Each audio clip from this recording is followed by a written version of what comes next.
r/ask Reddit. What fictional death hit you the hardest? Littlefoot's mom on the Land Before Time. I'm still not over it 30 something years later. We just watched this with our 3-year-old daughter. I had never seen it before. It was traumatic to explain to my baby why the dinosaur would never see his mother again. 10 out of 10 wouldn't watch with someone that's never heard of death before. We warned our 3-year-old before watching The Lion King. He didn't really understand though because he kept thinking grown-up Simba was Mufasa. Boromir, I would have followed you, my brother, my captain, my king. The tall, the fair, but most truly, the redeemed. Be at peace, son of Gondor. Stands with tears in his eyes. They will look for his coming from the White Tower, but he will not return. Absolutely levels me, every time. John Coffey, I'm tired boss. Mostly I'm tired of people being ugly to each other. Me too. Man, me too. When he asks not to have the hood because he is scared of the dark, I just broke down. That was too much. Ellie, the old man's wife from Up. Ugly cry I tell you. Pixar told such an amazing story in that opening segment. The day Up came on theaters, we were just coming out of the doctor's office. My wife was pregnant and it was a girl. I started the movie pretty emotional already. I wanted something cheerful and joy. Man, we both cried, but I just cried and hugged my wife for the rest of the movie. I cried before and cried after. I've got teary-eyed, but never ugly cried like that. I remember Up fondly, but still never wanted to watch it again. Sirius Black, tough to read, and was definitely no easier watching it. Leslie Burke, Bridge to Terabithia. I was 11 and cried hard from the book and then quietly in the theater. The author wrote it for her son, whose best friend died when she was very young. He also was the screenwriter for the movie. Not just died young, she was killed by a freak lightning bolt. Because no one said it yet. Fred ducking Weasley. I sob so hard every single time. The worst part is that when his mother Molly was dealing with a boggart, it kept changing into images of her family members' dead bodies, indicating that her worst fear was seeing her loved ones killed. But the boggart depicted Fred and George both dead together. Not even in her worst fears did Molly think that one would be left without the other. I forgot about this and I'm fighting back tears now. Not a death, but Chuck losing Wilson in Castaway tore me the duck up inside. Tom Hanks has absolutely no right to be as good of an actor as he is. Wilson, I'm sorry Wilson. And it's the first time that we hear music in the film, I think, which just helps send you right over the edge. A Baron Martell. That was truly unexpected for me. I had to put the book down for a solid week after that one. Could not take it, and it's far enough along in the series that I knew to expect Martin to kill off characters he'd spent ages building. But damn. Ben from Scrubs. Where do you think we are right now? This was a tough one.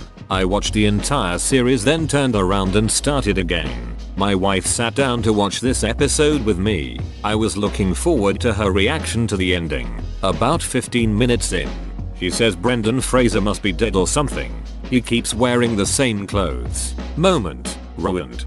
The thing I missed the first time in that episode is the camera. One of Fraser's line is, in response to Dr. Cox asking if he'll always wear the camera, was until the day I die. The moment Dr. Cox finds out Ben is dead and Ben comes onto the scene, he doesn't have his camera.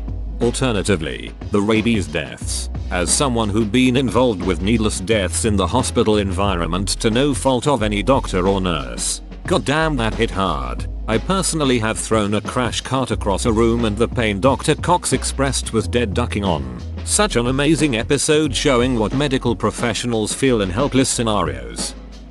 Tadashi in Big Hero 6.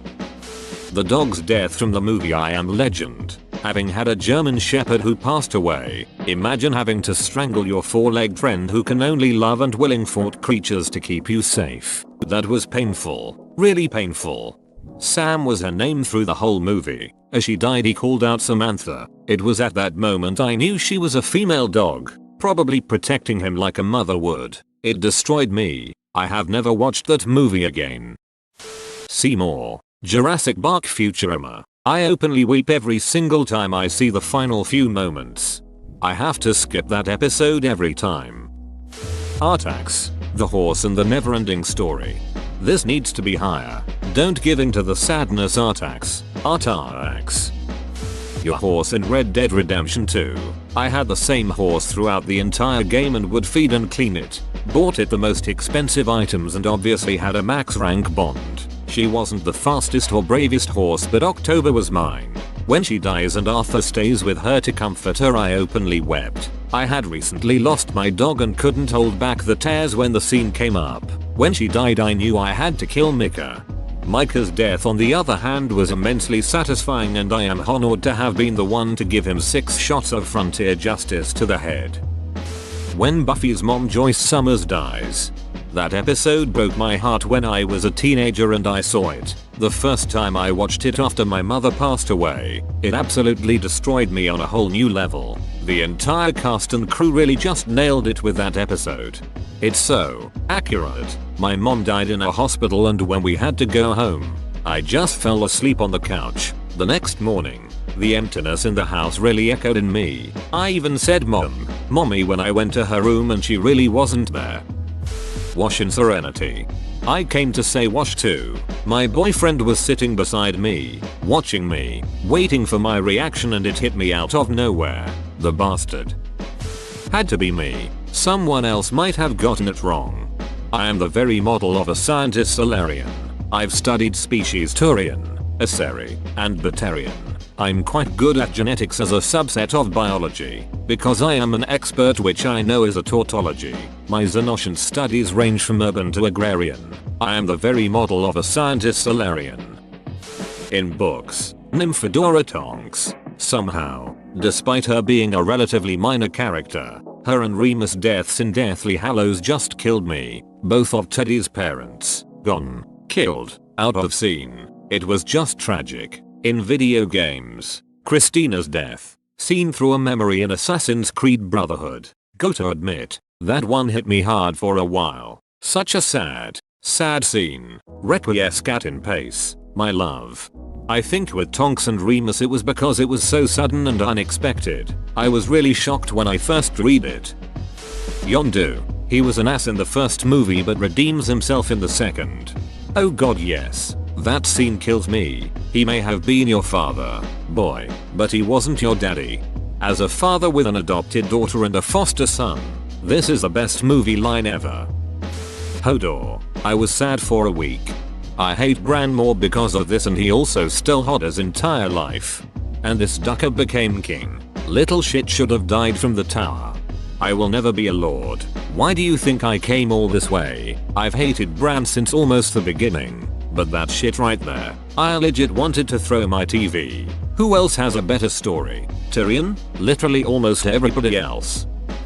John Wick's dog. The backstory behind it makes you hate the people that do it so much. Then when John goes a mass killing spree, you're like, yeah, they deserve it. John taking the dog that's scheduled to be put down at the end of the movie and taking it home is great. A final gift from my wife. In that moment I received some semblance of hope.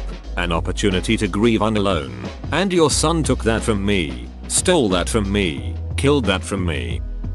Hedwig. I love that damn owl. Dobby. Too. Sarah from The Last of Us. Barely had any time with her character, but hearing Joel pleading while she struggled to breathe.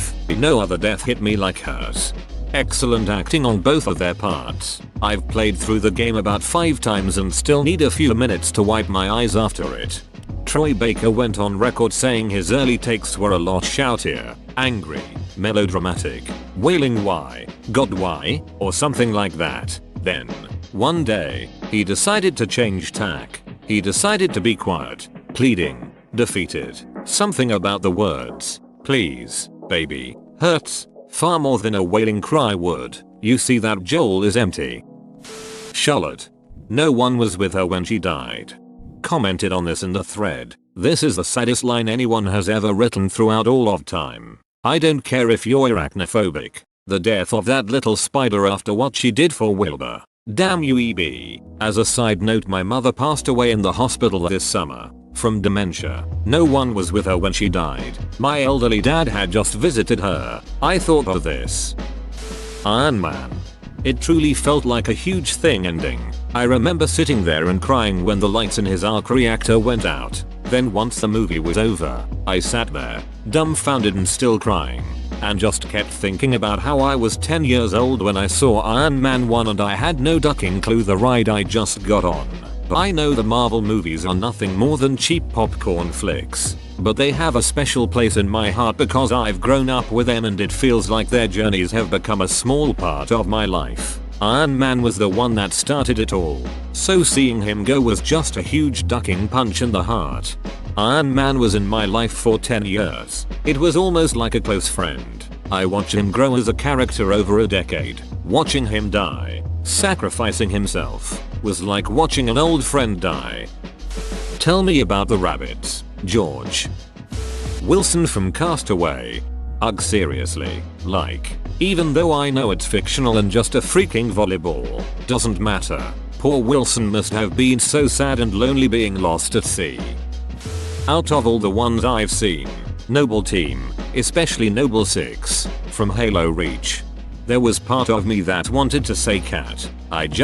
All of the others, so noble, heroic, sacrificial, but she was just silenced. They're 1 second and gone the next. It hurt. Jorge is also on the list. Tell them to make it count.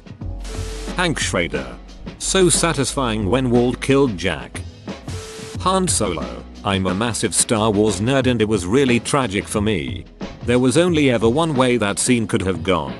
Han Solo is no idiot. He knows that if his son and he were to meet and Kylo didn't kill him, then Snoke would punish him severely for his failure and no parent wants that. So, he could have walked away. Kylo Ben didn't know he was there until Han called his name, but Leia asked Han to try and bring their son home, and dang it, that's what Han was going to do.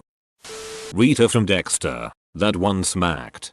I was so cringy at work the next day. I must have asked 5 different customers if they watched Dexter. I'm a plumber. I needed someone to talk to about what happened. The show should have ended there. That was such a powerful death. Ned Stark. Rob Stark hit harder. I went in having some idea that GRRM was a tough author, so I was suspecting that Ned was going to die. Afterwards, Rob was set up as effectively the main character, and I thought everything was going to be alright. Then Rob married Jean and I was kind of pissed at him, but I thought he'd smoothed things over sufficiently until the crossbows came out and I just kind of kept reading through momentum. I had to take a break for a while after that. Oof, the Red Wedding was rough. I heard the term Red Wedding before so I knew something horrible was coming, but wow, it was so horrible. Little Ann and the book version of Where the Red Fern Grows. They made us read this book out loud in like 5th grade, all sitting around on the floor. I had to leave the room because I cried so hard. Jiraiya in Naruto. The death itself is a sad scene, but the episode when Naruto finds out that he died is even more heartbreaking. When he's sitting on that bench with the popsicle, doesn't help that the soundtrack is so good. The 10th Doctor.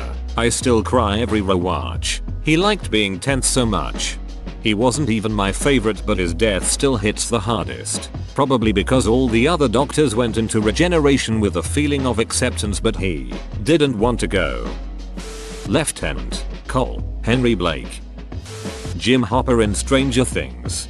Let's be honest, he's probably still alive. Even with that, watching that scene for the first time really got to me. When I realized that Joyce was preparing to turn the keys, and that Hopper was in the gate room, I started to get nervous. Once I saw that the electric field from the key was blocking his way back, my heart sank, and when he nodded at Joyce, I freaking lost it. Grave of the Fireflies. First the sister, then the brother, the way the cremation was portrayed, and then the gradual loss of hope. Omar Little. Not surprised, but shocked. Macaulay Culkin in My Girl. Alexi from Stranger Things. Pause from OITNB did it for me. I honestly felt disconnected from the show after her pointless death. Professor Xavier in Logan. He was in the same mindset that my grandfather was in during his last few years. Patrick Stewart nailed the performance to the point I nearly walked out of the theater because it was too much. Also, Stewart has been a part of my life since the early 90s when I started watching Star Trek: The Next Generation. It was a triple whammy of emotions. The whole ducking planet Star Wars Rogue One. Ed Truck. Soap's death in MW3.